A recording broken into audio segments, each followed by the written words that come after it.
Polavaram sub division Jeelugumilli సర్కిల్లోని Bottaigudem మండలం police స్టేషన్లో మనకి 24/12/2025 తారీఖున సాయంత్రం 4:30 గంటలకి ఒక గుర్తు తెలియని మహిళ మృతదేహం మన మర్లగూడెం ఫారెస్ట్ ఏరియాలో ఉందని చెప్పి మాకు ఇన్ఫర్మేషన్ వచ్చింది. మనం వెంటనే అక్కడికి సీన్ రీచ్ అయ్యాం, మేమంతా అక్కడికి రీచ్ అయ్యాం. అదేవిధంగా క్లూస్ టీమ్స్, డాగ్ స్క్వాడ్, మన ఏపీ ఎఫ్ఎస్ఎల్ నుంచి కూడా టీం అక్కడికి విజిట్ చేయడం జరిగింది. మరి ఆ సమయానికి ఆ మహిళ ఎవరనేది కూడా మనకు తెలియదు. ఆ తర్వాత ఆ అమ్మాయి ఒంటి మీద ఉన్న టాటూస్ని బట్టి ఆ అమ్మాయిని మనం గుర్తించి ఎవరు ఏం చేశారో తెలియకుండా ఒక మర్డర్ కేసు 103 క్లాస్ 1 బిఎన్ఎస్ కింద క్రైమ్ నెంబర్ 132గా బొట్టాయిగూడెం పోలీస్ స్టేషన్లో కేసు రిజిస్టర్ చేయడం జరిగింది. మరి ఆ కేసులో మా ఎస్పీ గారి సూచనలు సలహాల మేరకు నేను ఇన్వెస్టిగేషన్ చేయడం జరిగింది.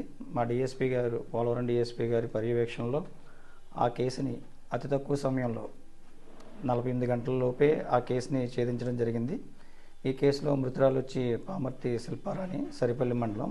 ఆమెకు వివాహం అయ్యి 2 పిల్లలు ఉన్నారు. 3 సంవత్సరాల క్రితం ఆమె భర్త చనిపోయాడు. తల్లిదండ్రులతో వచ్చిన మనస్పర్ధల కారణంగా జంగారెడ్డిగూడెంలో అద్దెకు ఉంటుంది. ఆమెకి ఒక అబ్బాయితో ఒక 8 మంత్స్ నుంచి పరిచయం ఏర్పడింది. అతనికి కూడా వివాహం అయింది, ఒక బాబు ఉన్నాడు. వీళ్ళిద్దరి మధ్య పరిచయం ప్రేమగా మారింది. ఆ అమ్మాయి కొంచెం ఎక్కువ ఎమోషనల్గా ఇతనితో కనెక్ట్ అయింది. ఇతను ఆ అమ్మాయిని ఇక్కడి నుంచి వదిలించుకుందామని చెప్పి ప్లాన్ చేస్తుంటే ఆ అమ్మాయి ఎమోషనల్గా కనెక్ట్ అవ్వడం వల్ల అతనికి దూరం కాలేకపోయింది. అది మనసులో పెట్టుకుని ఏదైనా అవకాశం వస్తే ఆ అమ్మాయిని చంపాలని ఆయన ముందుగా వేసుకున్న పథకం ప్రకారం 20వ తారీఖు ఆ అమ్మాయిని పికప్ చేసుకుని ఇలా మర్లగూడెం ఫారెస్ట్ అడవిలోకి వచ్చి నేను నిన్న ఇక్కడి నుంచి వదిలేననుకుంటే ఆ అమ్మాయి ఒప్పుకోకపోవడంతో వీడి కోపంతో ముందుగా అనుకున్న పథకం ప్రకారం అక్కడ ఉన్న ఒక జామేల కర్ర తీసుకుని ఆమెను తల మీద బలంగా మోది చంపడం జరిగింది. ఎలాంటి క్లూస్ లేని ఈ కేసుని మనం ఒక 48 గంటల్లో చేసి నిన్న సాయంత్రం ఆ ముద్దాయిని అరెస్ట్ చేయడం జరిగింది.